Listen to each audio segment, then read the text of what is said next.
નમસ્કાર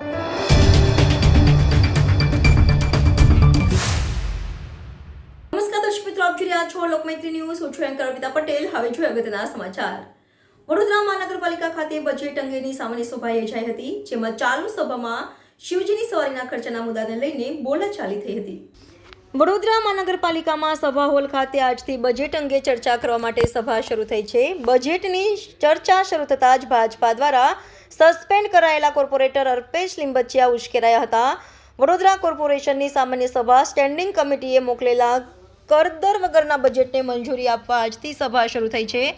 3 દિવસ માટે આ સભા યોજાશે અને તેના પર બજેટ પર ચર્ચા કરીને બજેટને મંજૂરી આપવામાં આવશે. પણ સભા શરૂ થઈ ત્યારે જ શિવજી કી સવારીનો મુદ્દો ઉઠ્યો હતો.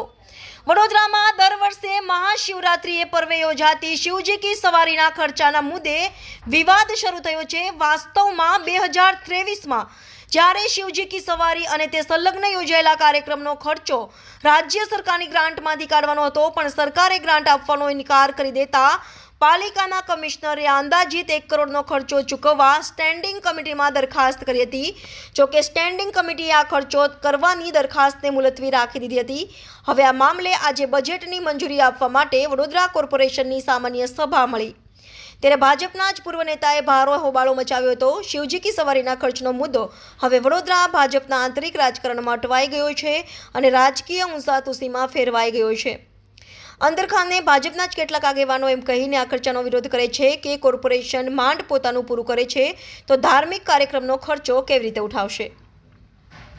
બજેટ બેઠકના પ્રારંભમાં ભાજપના પૂર્વ નેતાએ શિવજી કી સવારીના ખર્ચને મંજૂરી આપવામાં વિલંબ કરવામાં આવી રહ્યો છે તે યોગ્ય બાબત નથી તેમ કહી ઉગ્ર રજૂઆત કરતા અન્ય સભ્યોએ તેમને ચેરમેનની બજેટની સ્પીચ આપી તે પછી બોલવા જણાવતા સામસામે આક્ષેપબાજી થઈ હતી. ભાજપના પૂર્વ નેતા અલ્પેશ લીંબચિયાએ ઊભા થઈને કોર્પોરેશન દ્વારા શિવજી કી સવારીના ખર્ચનું કામ મુલતવી રાખવામાં આવ્યું છે તે યોગ્ય બાબત છે તેમ કહી વિરોધ કર્યો હતો. ત્યારબાદ ધારાસભ્ય કેયુર રોકડિયાએ ધાર્મિક કાર્યક્રમો અંગેની ચર્ચા કરતા અન્ય સભ્યોએ શિવજીની સવારીનો મુદ્દો ઉઠાવ્યો હતો. તેની સામે પૂર્વ વિરોધ પક્ષના નેતા અમીર રાવતે જણાવ્યું કે માત્ર શિવજીની સવારી જ નહીં પરંતુ વડોદરાનું નામ ગરબામાં પણ વિશ્વ કક્ષાએ પહોંચ્યું છે, ત્યારે ગરબાના આયોજકોને પણ મદદ કરવી જોઈએ તેમ કહેતા અન્ય ભાજપના સભ્યોએ વિરોધ કર્યો હતો.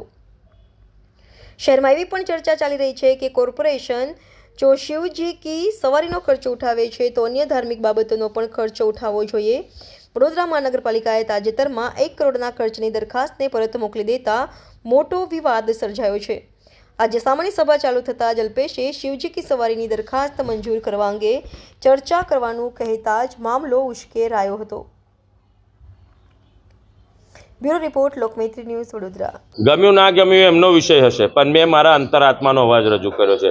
જ્યારે શિવજી કી સવારી પવિત્ર શિવરાત્રિના દિવસે વડોદરા શહેરમાં શિવજી પરિવાર સાથે વડોદરા શહેરની જનતાને આશીર્વાદ આપવા માટે આવવાના છે.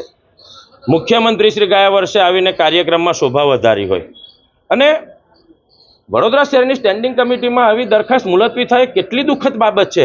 યોગી સરકાર જ્યારે યુપીમાં 8,000 કરોડનો ખર્ચો કરીને કુંભ મેળાની સુંદર સફળ આયોજન કરતા હોય છે તો માત્ર 88 લાખની દરખાસ્ત મુલતવી કરવી એ કેટલી હદે યોગ્ય છે.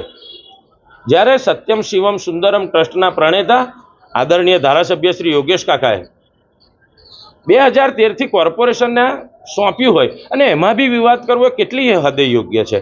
અને આ તો પાપના ભાગીદાર હું નથી બનવા માંગતો એટલી એકે અવાજે મેં કીધું છે કે ભલે સ્ટેન્ડિંગ કમિટીએ મુલતવી કર્યું હોય પણ વડોદરા શહેરના તમામ સભાસદો એકે અવાજે આ કામ મંજૂર કરવું જોઈએ. અમારો અવાજ દબાવવાનો પ્રયાસ છે એ કોઈ પણ અવાજ હું દબાવવા એવો છું નહીં. તો લોકમૈત્રી ન્યૂઝ સાથે જોડાયેલા રહેવા અમારા યુટ્યુબ ચેનલને સબસ્ક્રાઇબ કરી ફેસબુક અને ઇન્સ્ટાગ્રામ પેજને લાઇક અને શેર કરો.